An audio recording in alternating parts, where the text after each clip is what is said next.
Yo, it's yo boy. Y'all listen to cuss. Today, bro, we finna watch 5 most terrifying children's cartoons from around the world. We got this recommended by Jane Patterson. I still don't know if this is real people, bro. I'm still shocked that niggas actually I've never had that on my past channel when I was doing reactions on that. Niggas never commented what to react to. But I guess now that my channel's name Lemus Reacts, niggas is telling me. But that's what I wanted. So thank y'all. No funny shit. I appreciate y'all. Oh yeah, I forgot the intro. Let's get to this. Number 5, Farthingwood. Landing the number 5 spot on this list is The Animals of Farthingwood. It's a cartoon from the early 90s and originated mainly in France and Britain, but also came from Belgium, Germany, and Spain. It ran from the 6th of January 1993 to the 21st of December 1995, and showed the adventures of the animals from, you guessed it, Farthingwood. This whole group of cute little critters lived in Farthingwood, but humans came and destroyed the entire forest. So they embark on a journey to White Deer Park, a nature reserve, where of course they would be safe. But things take a turn for the worst, when in one episode all the field mice in the group get impaled and stuck on a thorn bush. It gets worse too. A couple episodes later, a female pheasant in the group is shot and killed by a human. They run from the human and moments later realize she's gone. Her husband, Mr. Pheasant, then decides to be the hero and goes back for her. But he gets shot too when he freezes up after seeing his own wife plucked and cooked with a group of hungry humans feasting on her. And just to note one more thing, there's 39 episodes with a total of 24 on-screen deaths.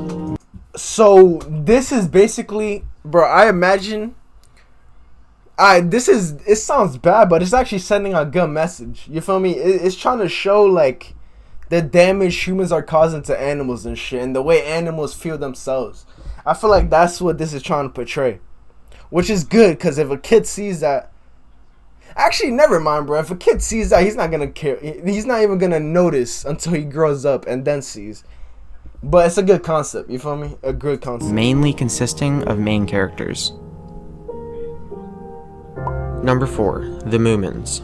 This show came from Poland, and initially when you watch it, nothing seems wrong until this deranged looking thing called a Groke pops up. It kinda reminds me of Muck from Pokemon. He could also pass for Grimace too. But the scariest thing about the Groke is how it moves around and the sounds it makes. It kinda just moans and slowly moves across the screen. Also, it kills everything it goes around. In one episode of The Moomins, a butterfly flew near the Groke and died, just from breathing the same air. Damn. Maybe it's just a reminder for the kids to brush their teeth, or their morning breath will be just as deadly.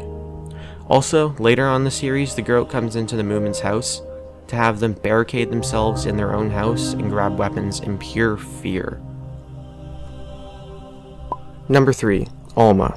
This short film looks surprisingly similar to Pixar's type of animation, doesn't it? Well, that's because if Happy Tree Friends isn't number 1, then I don't know what is. You feel me? Like, bro, niggas back in the day, like, used to see it and shit. I don't know how people was like, they seen it and was laughing. Like, bro, if you're laughing at some shit like that, then, bro, you're like, you're not crazy, because, in a real world scenario, you'll probably fold. If 10 niggas pressed you, you'll probably cry and go on the floor. Crazy to me is if that happens, you pull up and say, alright nigga, do something, you feel me, and you actually fight for your life. But you're more on the crazy side, like mental asylum, like white people shit. No offense to white people watching this, but you know what I'm talking about when I say white people shit, like get out of my room, mom, that type of shit. You know what I'm talking about? That type of shit. Like, you got problems that, like, you feel me, kill animals and shit like that, those type of problems. It's from an animator who helped heavily on their movies. His name's Rodrigo Blas, and most of this film is pretty innocent and not too scary. It starts off with the main character named Alma seeing a doll that looks exactly like her in a nearby toy shop that's been closed. Then, things get bad because she decides it would be pretty awesome if she broke into the shop and stole it. So she does exactly that and breaks in. But on her way to the doll she wants, she sees a doll on a bike banging into the door over and over again, like it wants out. Unfazed by this, she reaches out to the doll to grab it, and then there's a flash, and she can't move. The only thing she can move is her eyes. Bro, so she glances around to see many other dolls moving their eyes in a similar fashion. Seconds later, she realizes that she's become the doll, and so has everyone else on the shelf. Number 2, the Bunyip Song. This show is called Dot and the Kangaroo. It was made in Australia in 1977 and shows the animals of the outback. But during this one episode, something called the 1977? Bro, TVs were a thing at that time? Bro, when were TVs created? I thought they were made like in 19... Actually, I don't even know when they were created, to be honest. I thought I was gonna say like the 60s, but now that I think about it, there's pictures of back in the day with niggas like with static TVs and shit. When were TVs created, bro? I don't know, bro. Bunyip screams onto the Watch. I'm gonna ask Siri and watch her say some bullshit. Watch. I'm gonna ask Siri and watch her say some bullshit.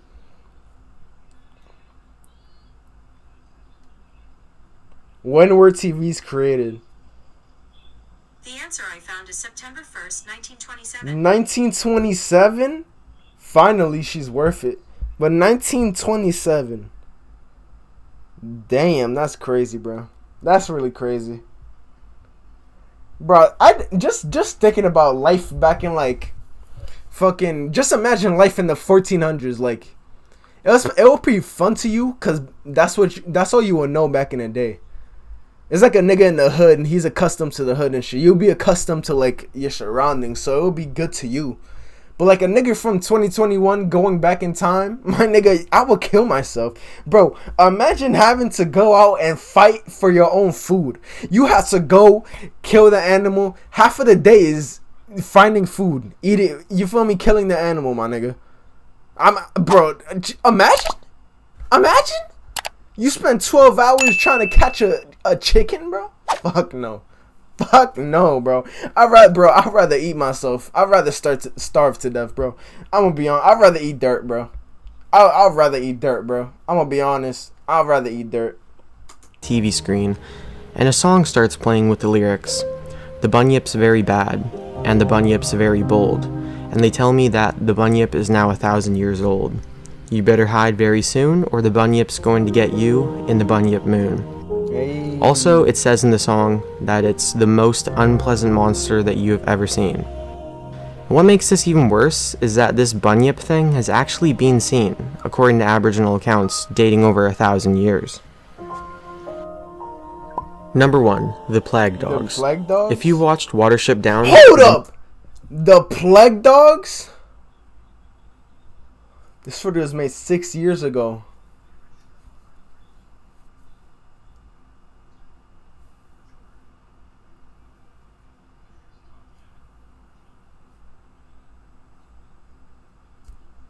Bro, that's crazy.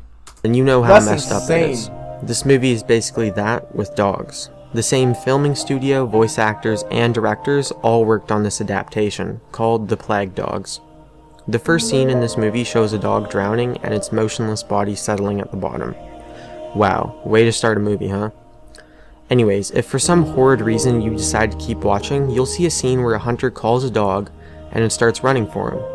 He puts his shotgun down right before the dog leaps into his lap, but in the process the dog's paw pulls the trigger and shoots the hunter in the face. Damn. It then shows him covering his eyes in pain, blood dripping everywhere, and pieces of his face scattered all over the dog's fur. After the dog sees this, it flees in terror, and then the guy is never mentioned again in the movie, and his death has nothing to do with the plot. It's like they just said, you know what would be great? Putting a scene where some random dude gets his face blown off with a double barrel. Yeah, bro, like, they just put that in there just to, like, I don't know. First episode, my nigga, just a random nigga getting killed. I mean, bro, if a kid seen that, I don't know how they would react. I know if I was a kid and I seen that, I wouldn't really react. I would just look at it and be like, oh, what is this type shit. But there def could be some kids that could get traumatized. You feel me? But I don't know. If you a doctor and you watching this, let me know. Alright, that's the video. That's the video, bro. If you want to talk to me, subscribe to the channel. You feel me? Shout out to the person that recommended this. This is actually interesting, bro. But that last shit, bro, I'm surprised Happy Tree Friends wasn't on here. But then again, that show might have been satire, and these are actually like real. But still, though, my nigga, there's literally organs, niggas chopping themselves. Actually, was that a kid show? I don't think it was a kid show, to be honest. I feel like it was for adults, just like it looked like kids. But yeah, bro, that's the video. I'm finna catch you on the next one, bro. Stay safe.